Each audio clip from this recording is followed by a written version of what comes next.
see, where to start? Well, I guess I'll start at the beginning. My name is Kocho Shiona, and I've just been chosen to be the headmaster of Academy High School. To be honest, I'm not sure if I really believe this is happening. I keep pinching myself to make sure I'm not dreaming. I mean, the entire nation has been talking about this school for months. The idea of an elite high school that only opens its doors to the most intelligent students in Japan? A place for the most promising men and women of today to be transformed into the leaders of tomorrow. A school built for the sole purpose of being the most prestigious learning institute in the country. It's an ambitious undertaking, to say the least. But the thing that shocks everyone the most is that the school is being bankrolled by Psycho Corp. Who would have expected an electronics company to found a school? At first, I thought it was some kind of long-term business plan. Maybe they wanted to build a place to gather the best and brightest students of Japan, and train them to be their next generation of employees. But it turns out that I was wrong. Really wrong. And I got to hear the truth straight from Mr. Psycho himself. That's right. I just met the Psycho in person. I'm still shaking. It was like getting to meet Leonardo da Vinci, or Thomas Edison. I've lost count of how many things he's invented or improved. I don't think there's a single product in my home that doesn't have the Psycho logo on it. A man whose ideas and inventions changed the world. People like that are only born once a century. Anyway, the reason he built this school, it blew my mind. It's not something he's ever mentioned in public, but he didn't tell me to keep it a secret either. So, here it is. It's his daughter. It's all for his daughter. He cherishes her more than life itself, even more than his multi-billion-dollar corporate empire. He wants to make her dreams come true, so he's building a high school customized to suit her exact tastes. The name of the school, the location where it's being constructed, even the exact layout of the building. Everything was chosen by his daughter. His mission is to make sure that the best years of her life happen at Academy High. She gets to decide who's allowed to enroll, she gets to decide the school's policies, and I'm pretty sure she gets to be the student council president starting from day one. No questions asked. So, not only will this school be a collection of Japan's most highly qualified teachers and most brilliant students, but it's also a giant, shining monument to a father's love for his daughter. It almost brings a tear to my eye. And I'm going to be the headmaster. I'm still surprised I actually had the courage to send in my application. I guess it's because the qualifications they were looking for seemed surprisingly low compared to the qualifications for every other position at the school. In fact, Mr. Psycho told me I was perfect for the job after just asking me a few questions. There's a part of me that wonders if his daughter just wants the school's headmaster to have a certain appearance, or a certain name or voice or something. I'm not really sure if I got the job because I qualify for it, or because I meet some invisible criteria that I'm not aware of. I guess Mr. Psycho could tell I was nervous because he gave me a gift. This portable tape recorder. One of his inventions. He told me that it's therapeutic to record an audio journal when you're feeling overwhelmed. That's the whole reason I'm recording this right now. And I gotta say, it actually worked. I feel much better now. You know, this is kind of fun. It might turn into a habit. I can't stop thinking about the last thing he said before he left. He called me Headmaster Shuyona. It'll be a while before I get used to hearing that.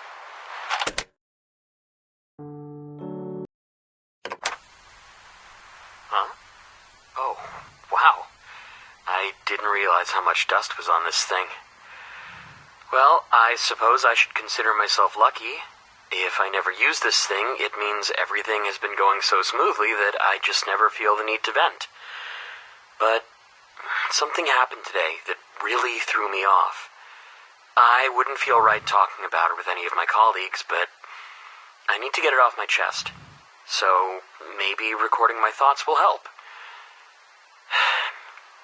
Today, I visited Psycho headquarters for a routine meeting with Mr. Psycho, just as I've done dozens of times over the past few years. But today was different. He was angry, foul-mouthed, and short-tempered. I'd never seen him like that before. He didn't reprimand me for anything, and we simply discussed the usual topics, but the entire time he seemed like he was on the verge of exploding. I was confused and worried, and, frankly, scared. His secretary must have seen how shaken I was, because after the meeting, she took a moment to assure me that I hadn't done anything wrong, and that Mr. Psycho was angry about a personal matter. On most days, I would never dream of gossiping about the man who signs my paychecks, but my curiosity got the better of me, and I asked her for details.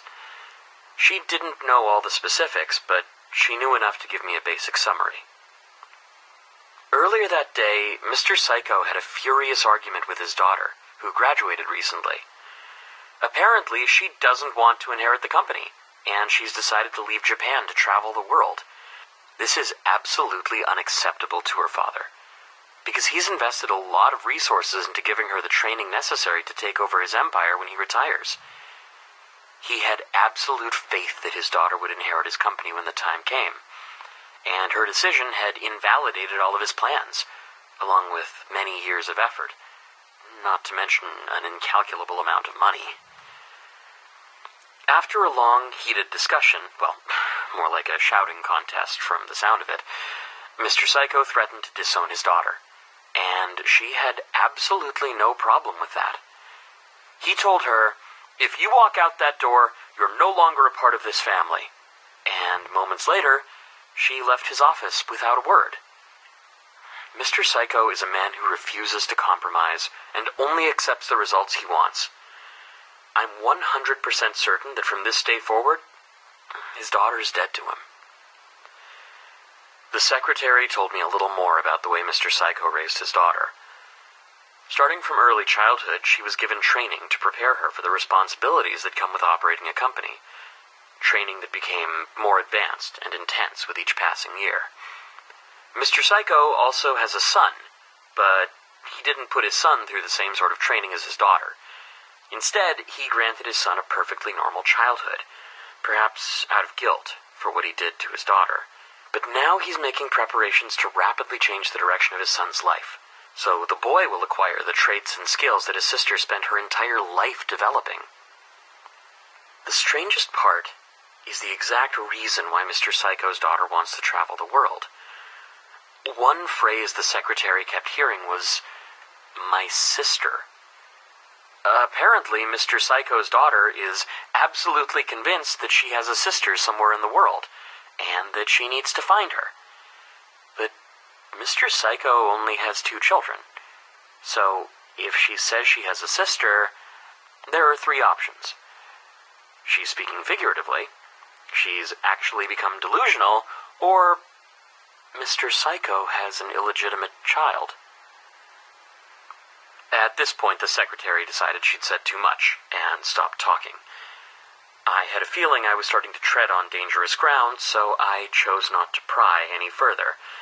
Even though I wound up with more questions than answers, at least now I know why he was so angry.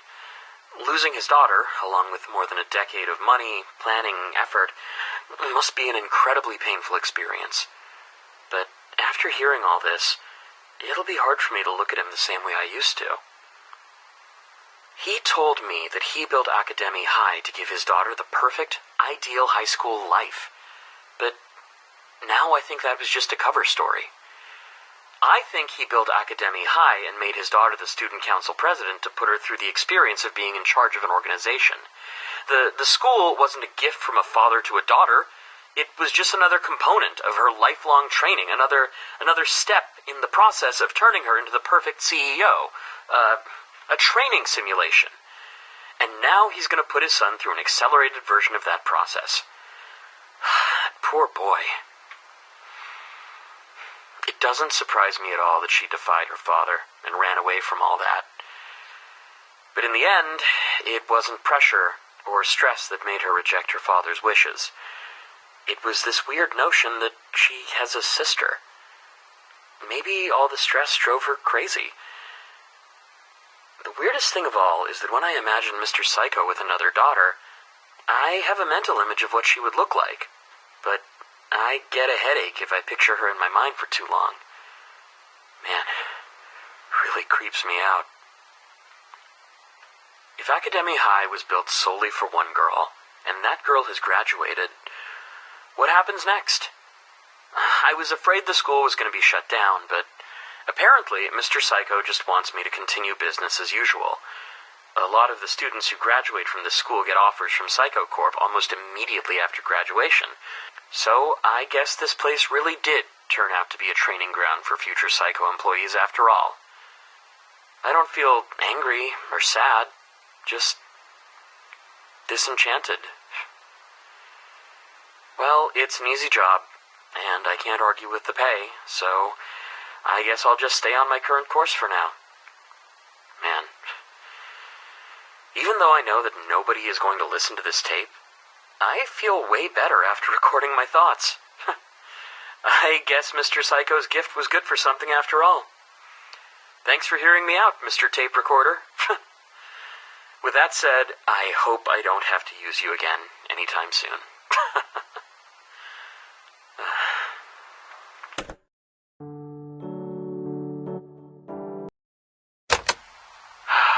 Wow.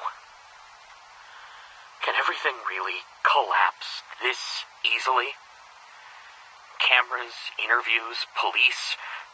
I don't want this to be my life. The past few years were perfect.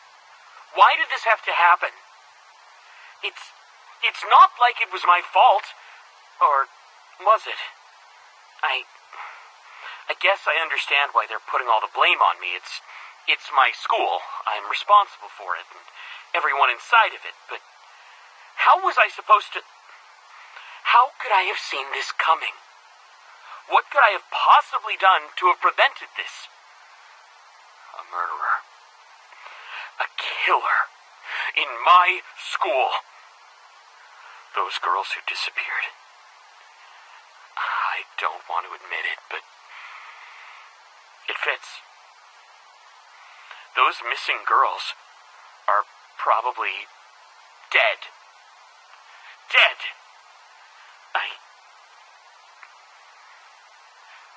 Was there anything I could have done? Could I have stopped this? Could I have saved them? If I was more vigilant, more strict with background checks. I mean, what am I supposed to do? Have metal detectors and security cameras in every hallway? Do a mental health check on every student every hour? How do you prepare for this? You can't. If someone is just crazy, just insane, then you're screwed. It's not your fault or anything. It happens because they're just this crazy, screwed up person. It's not your fault if this happens. It's not your fault. It's not my fault.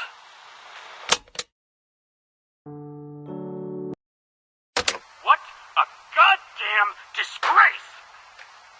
Innocent? Innocent! Innocent my ass! She's the culprit. She did it! That girl, that monster! I've never seen someone so goddamn manipulative. She fooled them all. Every single one of them was dancing in the palm of her hand by the end. What a farce! People are dead. Young people who had promising futures, whose lives I was responsible for. She did it. She did it. She's the only one who could have. That blood is on her hands. And now she walks free. That conniving little... And I'm expected to let her back in the school. Stand on a stage and hand her a diploma? Mr. Psycho told me to let it go, but I can't.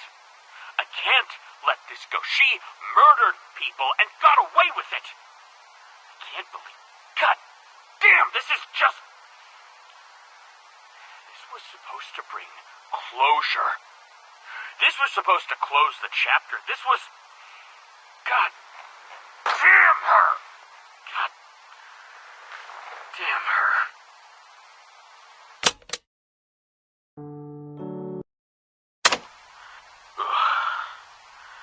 I didn't realize how pathetic this was until I hit the record button. There are distressing things I want to talk about. But the only people around me are my colleagues at work.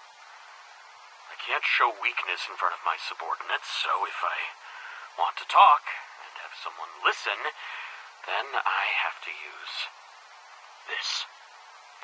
A tape recorder. God. The problem is, enrollment is dropping. The past few years weren't too bad, but now, for the first time since the school opened, enrollment is actually lower than the previous year. This was the only good thing I had going for me, and now I'm watching it die. I can pinpoint the exact moment when the decline began. That trial. That damn trial. As soon as the media started calling this place the murder school, our fate was sealed. The only suspect was found innocent. So the public believes that the culprit is still at large. Nobody wants to attend a school where a serial killer might be running loose. But that was 6 years ago. 6 years. We haven't had any incidents since then. It's safe here. What am I supposed to do? Hang a sign on the front door of the school that says, "We've gone 6 years without a murder. You can all come back now." We had momentum. We had an upwards trajectory. We were rising, soaring. We were on the road to being as internationally renowned as Harvard or Yale. But that trial, it killed the momentum. And once you lose momentum, it's almost impossible to get it back. Sometimes I wish that journalist had never said anything. If he'd kept his mouth shut, just let her get away with everything. There never would have been a media circus. Just some mysterious disappearances that would have been forgotten in a few months, but no, he had to drag us all into a big scandal. If only some random person would just be found guilty for all those murders, then maybe this notion of a serial killer running loose around Academy would finally go away. God damn it. What am I saying? I don't really mean any of that. It's this whole situation is just, it has me, I'm wrong, though. It's not the journalist's fault.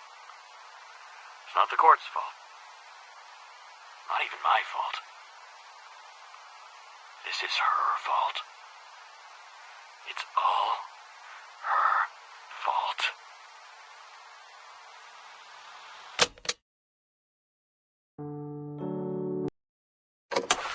I saw her. That woman. I saw her again. The one who's responsible for everything. Perhaps I'll start at the beginning. Every week, I travel to Psycho corporate headquarters to have a meeting with Mr. Psycho about Academy. This time, I arrived a few minutes earlier than expected. I asked the secretary if it would be all right to begin the meeting early, but she refused. She told me that Mr. Psycho had another appointment right before mine, and that I'd have to wait my turn before I could see him. I took a seat and began to wait. That's when she walked into the room. It's been 10 years, but not a single day has gone by that I haven't thought about her. The one who ruined everything for me. I recognized her immediately. She had aged, but I could still tell it was her. She glanced in my direction for a moment, and our eyes met. She smirked, but said nothing to me. She walked straight through the waiting room and directly into Mr. Psycho's office, without even speaking a single word to the secretary. At first, I was speechless. Then I jumped out of my seat and asked the secretary to identify that woman. The secretary was silent for a few moments, and then gave me some generic platitude about how the details of Mr. Psycho's appointments must be kept strictly confidential. That didn't stop me from asking everything that came to mind. How long had that woman been coming here? How often? What business did she have here? But the secretary was like a stone wall that refused to budge. I couldn't just leave it at that. I left the waiting room and asked the nearest employees if they could help me. When they saw how distraught I was, they were eager to help, but when I asked them if they had seen that woman who just walked by, their attitudes changed in a heartbeat. They slowly turned away from me and returned to their work in silence. They ignored me, as if I wasn't even there. I haven't been treated like that since I was a schoolboy. I returned to the waiting room and paced back and forth anxiously, waiting for that woman to exit Mr. Psycho's office. I'd spent years fantasizing about an encounter like this one. I had rehearsed every single word I would say to her if I had an opportunity to speak with her again. I was fully prepared to tell her exactly how I felt about her actions 10 years ago. Then I heard the secretary's voice. "Mr. Psycho will see you now." I was baffled. That woman was still in the office, wasn't she? Why would the secretary send me in there? I was confused, but eager to see that woman again. I approached the door to Mr. Psycho's office. I remember that my hand was actually trembling as I gripped the handle. I took a deep breath and opened the door to his office, expecting to see her standing there, but she wasn't. The only people in that room were Mr. Psycho and his son. I entered the office and looked around in confusion, wondering where that woman could have been hiding, but she was nowhere to be seen. Mr. Psycho asked me what was troubling me, and I told him exactly what was on my mind. That woman, the one who walked into your office a few minutes ago, where is she? When did she leave? But Mr. Psycho didn't reply. He only smirked, as if he was amused by the situation, and asked me to take a seat. He tried to talk about academy, like usual, but I wasn't having any of it. I didn't want to let go of the subject, and I kept asking about that woman.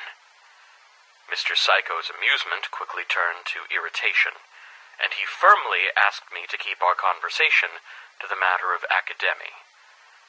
Mr. Psycho can be quite imposing, even while remaining civil, and from that moment onward I was too scared to pursue the matter further. I dropped it, and we proceeded to have a standard meeting. As ever, Mr. Psycho's son stood behind his father in silence. Mr. Psycho had never told me the exact reason why he keeps his son at his side during business meetings. It's most likely that it's a form of training, exposing him to the type of interactions he'll be having on a daily basis once he inherits his father's empire. As the years passed, I have watched Mr. Psycho's son grow from a young boy into a young man, but I can count on one hand the number of times I've heard him speak. The meeting adjourned. I made one last attempt to bring up the subject of that woman, but Mr. Psycho interrupted me and bid me farewell.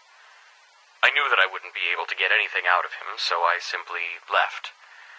I questioned the secretary again, but nothing. I got nothing. I attempted to talk to the nearest employees, but they politely excused themselves. It was as if that woman was a taboo subject that no one was allowed to speak of, or that she was a mere hallucination, something I dreamt up. No, I didn't just imagine her. I saw her. I didn't catch her out of the corner of my eye. I didn't glimpse her for only a moment. We looked directly at each other, but what business would that woman have with Mr. Psycho? What could he possibly want from her? Why didn't the secretary acknowledge her when she walked in, and how did she leave his office? There was only one way to leave that room, and I was standing right in front of it. It doesn't make any sense. I won't give up here. I'm going to dig for answers until I'm forced to stop. I don't know how much I'll be able to learn, but it can't end here. It can't.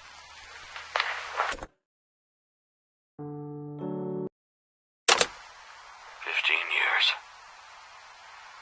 That's how much time has passed. 15 years. 15 years watching it all spiral downward. Never managed to pull out of that nosedive. 15 years without closure. Without justice. What would my life been like if I'd never taken this job? Probably have a wife by now. Children. But there's no room for anything like that. Not with academy taking up so much of my time. Even if I did have a family, I wouldn't be a part of their lives. I'd be too busy with academy. I'd make a terrible husband. A terrible father. I sacrificed the best years of my life for this school. And what did I get in return? Wrinkles and hair loss from all the stress. A big, fat gut. I don't even recognize the man in the mirror anymore. Sure, I've made money. But what use is money when I never have time to spend it? I don't even know what I'd use it for. I never have enough spare time to develop a hobby. Well, I suppose I do have one hobby. I asked myself, what good is being the headmaster of a school? What opportunities do I have that nobody else has? Only one thing came to mind. Something taboo. But once the idea's in my head, it was impossible to just stop thinking about it. Eventually, I just couldn't find a reason to resist the temptation.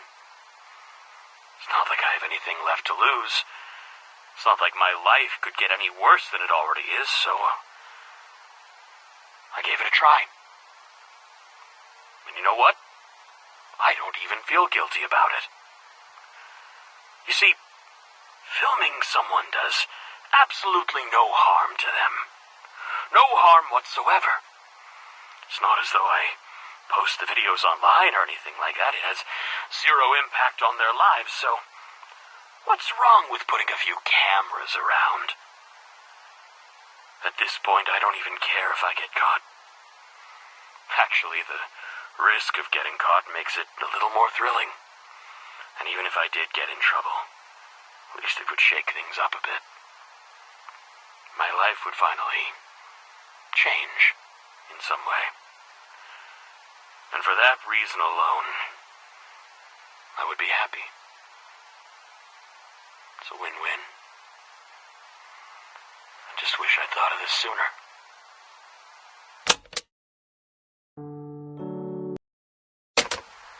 Whenever Whenever I sit in front of Mr. Psycho and give him an update about Academy, I expect him to be furious with me. The school's reputation and enrollment have both been declining for almost 3 decades, despite my efforts to turn them around. Mr. Psycho has every right to chew my head off, but he doesn't. As a matter of fact, he seems quite indifferent towards Academy as a whole. Our weekly meetings feel like a formality, and nothing more. Something we do merely because it became routine. I get the impression that he couldn't possibly care any less about Academy, and keeps it operational purely because closing the school would reflect poorly on Psycho Corp. Or perhaps because the school had become something of a monument to his missing daughter. Perhaps he's more sentimental than he looks. If Academy's enrollment numbers continue to drop at their current rate, less than 100 students will be attending the school next year. At this point, it's clear that nothing I've tried over the past 30 years is going to save the school's reputation. So, with practically nothing left to lose, I proposed something radical to Mr. Psycho. A complete rebranding. My research has shown me that Academy's declining popularity is directly connected to the school's reputation for notoriously difficult entrance exams and needlessly strict rules. The last thing I'd want is to allow the school to fill up with imbeciles and degenerates. But it has become obvious that the school's reputation will never recover unless sweeping reforms are made. I presented Mr. Psycho with a list of everything that would make the school a more welcoming environment, allowing students to style their hair, wear makeup and accessories, customize their uniforms, bring smartphones to school, enter romantic relationships, access the rooftop, and so forth. I even proposed making the entrance exams a little less difficult and lowering the tuition fees. I truly didn't know how Mr. Psycho would react. On one hand, he seemed apathetic about Academy. On the other hand, I was proposing a complete reversal of everything that Academy stood for. After I concluded my presentation, he sat in silence for a while. I wasn't sure if he was giving my proposal deep consideration, or simply pondering whether or not he cared at all. Eventually, he shrugged his shoulders and simply said, "Give it a try. I'm not sure whether or not the rebranding is going to be a success, but for the first time in years, I feel excited. Like I actually have something to look forward to. The tedium of the last few decades had become unbearable. And these big, drastic changes are exactly what I needed to break up the monotony. I'm eager to see what kind of crowd these reforms will bring in. Here's to a new chapter in the story of Academy."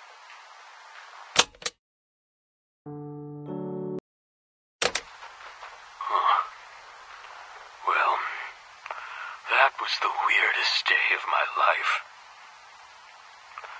In the past 30 years, I've had over 1,000 meetings with Mr. Psycho.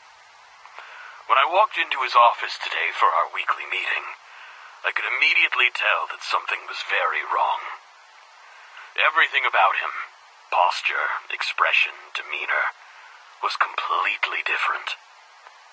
He was slouching low in his chair, staring blankly at a wall. Didn't even bother to greet me as I walked in. More importantly, his son, who had been present for every one of our meetings over the past 3 decades, was not there. I asked, "Will your son be joining us today?" To which he simply replied, "There is no reason for that anymore." As I took my seat, I asked him if anything was wrong. He didn't reply. The heavy atmosphere of the room made me feel uncomfortable with the idea of attempting to advance the conversation, so I chose to remain silent until he was ready to talk. As it turned out, I would be waiting for quite some time. The silence lasted for about 15 incredibly tense and uncomfortable minutes. When Mr. Psycho finally did speak, he suddenly started rambling about Okinawa. He spoke of his experience as a soldier during World War II, how he volunteered to fight at the age of 17, how a bomb hit his dormitory, how he spent hours buried underneath rubble, staring at the corpses of his dead friends. He said he still sees them on the back of his eyelids every time he closes his eyes. He told me that buried underneath that rubble over 70 years ago, he swore an oath to punish the world for killing his friends. He swore to revive Japanese nationalism and expand the Japanese empire until it covered the entire globe. That's why he started his company. That's why he spent his life building the greatest conglomerate the world has ever known. That's why he toiled for over half a century until he had become the richest man on Earth. It was all for the sake of building up enough power and influence to instigate a war.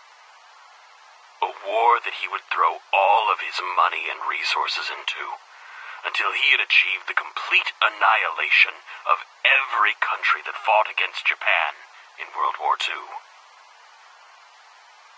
But something happened that he didn't expect. Globalization spread Japanese culture across the face of the planet. Japan's former enemies now enjoy friendly relations with Japan.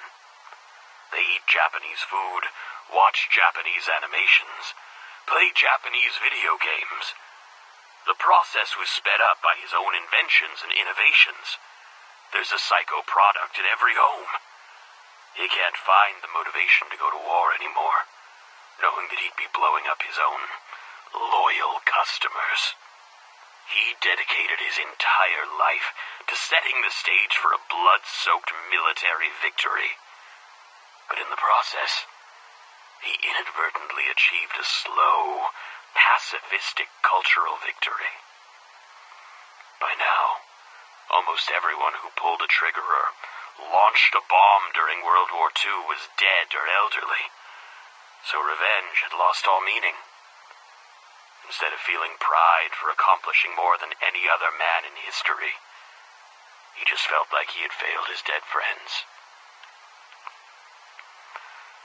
After his long, rambling speech came to an end, he returned to staring blankly at the wall. I'm not sure why he confided all that information in me. I don't think it's because he considered me a friend. It's more likely that he thought of me, well, the same way I think of this tape recorder. Just a stupid object where you can store your thoughts without consequence. After some more silence, he eventually spoke up again. He said, "My health is failing. I will likely die soon. I will make no attempt to prolong my life. I am retiring as CEO starting tomorrow. My son will be taking over for me. You will be meeting with him from now on." He said nothing else, but I could tell that the meeting was over. That was most likely the last time I'll ever speak with him, or see him in person. The next time I address someone as Mr. Psycho, I'll be talking to his son. The world's most famous man. Secretly a nationalist with plans for world domination. Harboring a half-century-long grudge. I would tell the media, but it wouldn't matter one bit. Psycho Corp controls everything that the media says or does. Even if I told the world what he confided in me, the media would never run the story, and it would quickly be dismissed as a baseless rumor or crackpot conspiracy theory. guess. In that sense, he really did take over the world.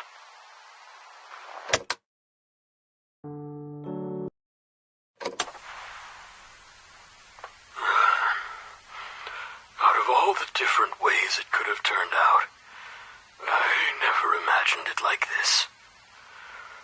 A few days ago, I received an email with screenshots of certain directories on my personal computer.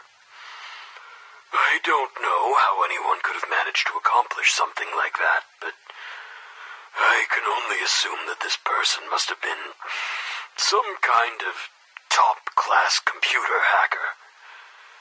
They threaten to expose what I've been doing unless I meet their demands. Being discovered and blackmailed has been my worst fear for over a decade now, but this person, whoever they are, isn't asking for money. Instead, they want complete ownership of a single room at Academy High. They intend to occupy this room for a full semester, and they have made it very clear that they are not to be disturbed for any reason.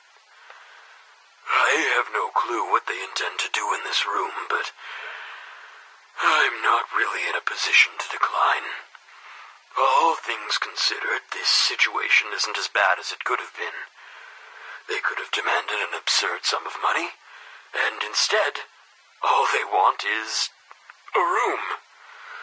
Their request seemed harmless enough, and there was a suitable room available, so I decided to comply with their demands. Well, it's not like I really have a choice in the first place. They also asked me to make sure that the room has certain equipment inside of it before they arrived. Computer monitors and hard drives. We already had a surplus of supplies like that, so it wasn't a problem. The tricky part was convincing the rest of the faculty not to enter a specific room for any reason, and not to question it either. I spent a long time mulling it over and eventually came up with a cover story that seemed convincing enough to believe. To be perfectly honest, I'm a little proud of it. I told the faculty that a special needs student with extreme agoraphobia wishes to attend Academy High. Because of their intense social anxiety, they will remain secluded in one of the school's rooms and are not to be disturbed because it would trigger a panic attack. Teachers will record their lectures when class is in session and email these recordings along with class assignments to the reclusive student once per day. I will personally handle anything else the student requires, such as meals at lunchtime. Some of the teachers thought my story sounded a little sketchy and wanted to hear details. Their questions were harmless, but I was sweating bullets, and I felt like I was being interrogated by the police. Eventually, I convinced them to believe the cover story, and the meeting ended with the faculty praising me for being so accommodating to a mentally handicapped adolescent. I felt a little guilty for deceiving them, but it's far from the worst thing I've done. The only thing that matters is the end result. We now have a room which is off limits to students and faculty alike. The hacker never told me their name, age, even their gender. It's frustrating. If I'm going to be put through such a harrowing experience, I at least want to know who's behind it. I set up a hidden camera outside of the room that has been set aside for the hacker. When I got into work this morning, I checked the recording, only to find that it had been replaced with a graphic of a black silhouette wearing a red wig, along with the words, "Don't try this again." The message has been received, loud and clear. I asked the hacker if they needed anything else from me, daily meals or anything of the sort.